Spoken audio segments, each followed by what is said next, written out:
When Tom came to, the sedan was upside down, half buried in snow with the headlight casting a beam into the darkness. Glass was cracking, the engine whining softly, and gasoline stung the cold air.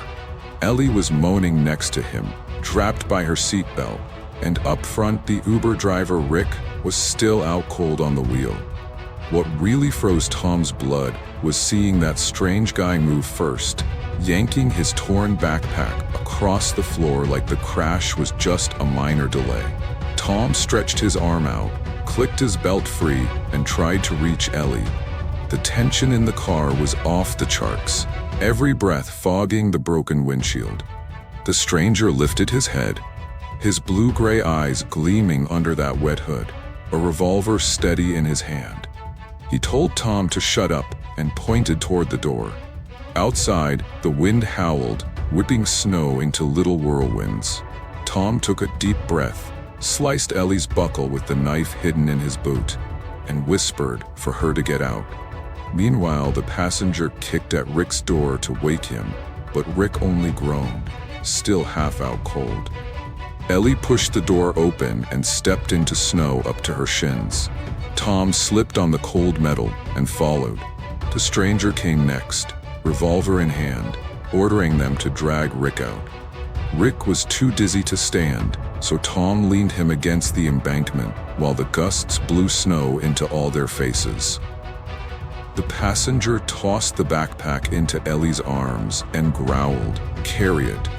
And so Tom, Ellie, and the stranger set off down the snowy road. After what felt like an hour, they crossed to the other side, where a utility truck was spinning its wheels in the snow. Hank, the burly driver in green coveralls and an orange jacket, leaned out his window waving for help, until he saw the revolver in the stranger's hand. Hank jumped down from the truck, thinking he'd be helping, yelling, "You okay in there?" Cassie popped up behind him holding a flashlight. The stranger didn't even let them answer. He leveled his revolver and ordered them to drop the flashlight, the radio, and the toolbox into the snow. "Now lie down on the floor and don't move." Hank opened his mouth to argue, but the passenger shot the fender. Steel shrieked under the ricochet. Instantly, they both flinched back into the cab. Before slamming the door, the stranger smashed off the side mirror with his gun butt so no one could track them. With the wind still whipping, he shoved Tom, Ellie, and a still groggy Rick around the bend where the road turned into a trail. The snow was waist-deep in spots. Rick stumbled every few steps. Ellie shouldered the backpack, something hard banging against her back with every jolt. Tom, gasping, ran through the count in his head. After that fender shot and the one in the cab, the revolver cylinder must hold 4 rounds, maybe 3, but no more than that. After stumbling along for what felt like ages, they spotted a hunting cabin with a dull light in the window. The stranger motioned them inside. In the dim glow, Duke, huge guy in a red flannel shirt, was tinkering with the wood stove. He saw the barrel first, then Tom and Ellie, and raised his hands without a word. The passenger pointed at an orange extension cord hanging on a nail near the workbench. "Tie them up with this." Duke obeyed. Wrapping the cable around Tom and Ellie's wrists and cinching it tight, Rick collapsed into a worn armchair, nearly out for good. As he rifled through cabinets looking for food, the stranger spotted a shotgun hanging on the wall and grabbed it. But Duke wasn't one to back down. He yanked it back, cocked it with a snap, and hollered for Ellie to hit the floor. In an instant, the stranger lunged, pulling Ellie in front of him with the revolver pressed to her temple. "Drop that gun, man." Duke froze. The shotgun trembled, but he held firm. Hesitating cost him. The shot rang out, shattering the window in a spray of glass. Without missing a beat, the passenger fired back. One sharp crack, the slug tearing into Duke's shoulder. The big man crumpled, dark blood soaking his flannel, while the smell of gunpowder mixed with burning wood. The stranger kicked the shotgun aside, grabbed cans off the shelf, and stuffed them into his coat pockets. He barked at Tom to haul Rick off the couch, so you're not dead weight on the trail. Duke lay behind the table, clutching his wounded shoulder.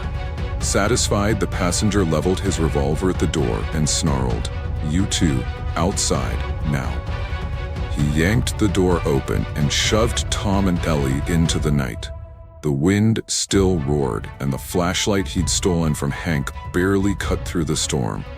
He pushed Ellie ahead, the revolver pressed to her back, then shoved Tom right behind her. Rick groaned on the chair, too hurt to move. Duke bent over in pain, watched them go, nearly drifting into unconsciousness. The trail plunged downhill, swallowed by snow-laden pines. In the deepest spots, snow hit their knees.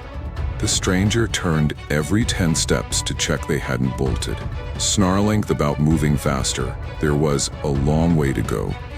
Tom kept up, panting, replaying every shot fired. He was sure the cylinder held only 4 rounds now, maybe 3.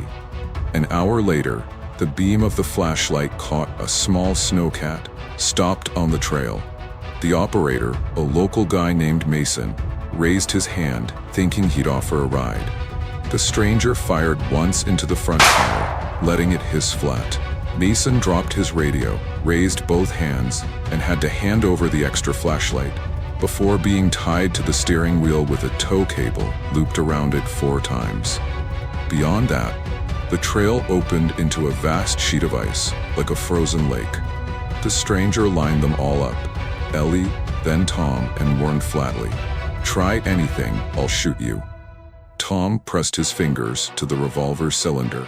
He was positive there were 4 rounds left. The ice looked brittle under a thin blanket of snow.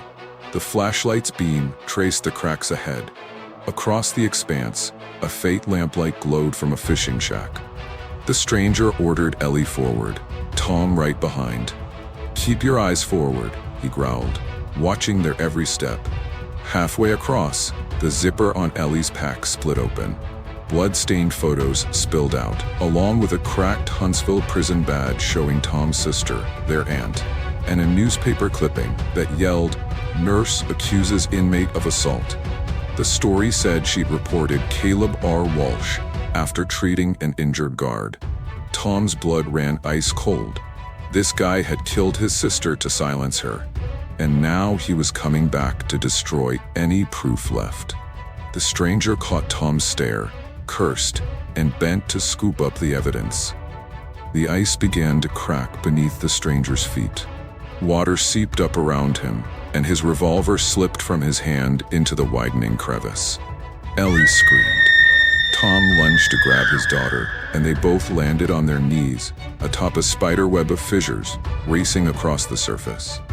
The thug grabbed at Ellie's jacket, and Tom decked him with a short, brutal punch to the jaw.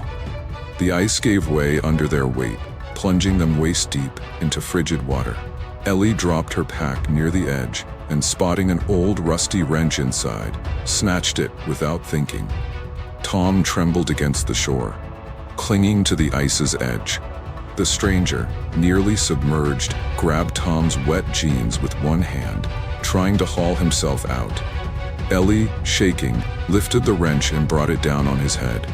He let go of Tom and slipped beneath the surface. Bubbles drifted up, then silence. Father and daughter crawled to firmer ice, limbs stiff from cold. They didn't know if he'd come back up. They held their breath for long seconds, nothing. A lake smoothed over, the only reminder, a lacy network of cracks, but they still needed shelter. They inched across the ice on hands and knees until they reached the fishing shack. Inside, the air bit at their skin, but there was a tiny kerosene stove and some blankets. Tom struck a match on a box he'd found by the stove. The flame flickered, casting dancing shadows on the wooden walls. A metallic scrape echoed outside. Someone was moving near the cabin. Tom peered through a gap in a broken board. The stranger, drenched and bleeding, was heading their way with Duke's shotgun slung over his shoulder. Blood trickled down his face. Tom shoved Ellie into a bait hatch in the floor. Only room for 2 cramped. "Stay silent," "Don't move." He closed the lid, grabbed Mason's flashlight, and snuffed out the stove. Plunging them into darkness, he crept to the door, listening for any sign of the stranger in the swirling storm. Suddenly, the door was kicked. Tom nearly fell over. He flicked on the flashlight and swept it across the room, catching the stranger's eyes for a second and blinding him. The man fired blindly, chipping the window frame. Tom bolted and dove behind an empty barrel. The stranger advanced slowly with the shotgun ready. "Get out or I'll put you down." He gestured at the hatch.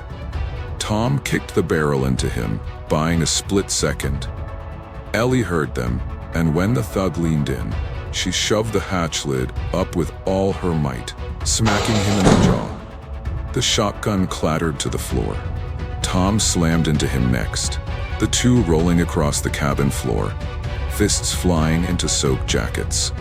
Ellie tumbled out of the hatch, grabbed the shotgun, but before she could raise it, the stranger yanked the barrel. They shoved each other toward the open door. One misstep, and all three tumbled out into the cold night. The fight carried on as they scrambled down to the water's edge. Their weight cracked the thin ice again. Ellie managed to grip the edge and lie flat on the shore, the shotgun slipping from her hand. Tom and the attacker plunged into the dark water.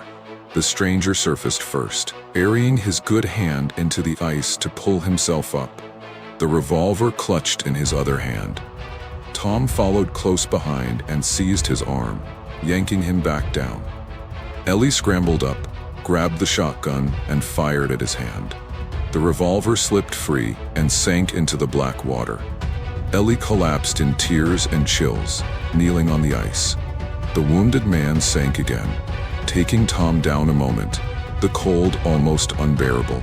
Ellie used the wrench to help her father out of the water. They hugged tight, crawling, shivering toward safer ice. Then everything fell silent. Snow began to drift over the cracks, hiding every trace of what had happened. Finally, peace returned. Everything seemed calm again.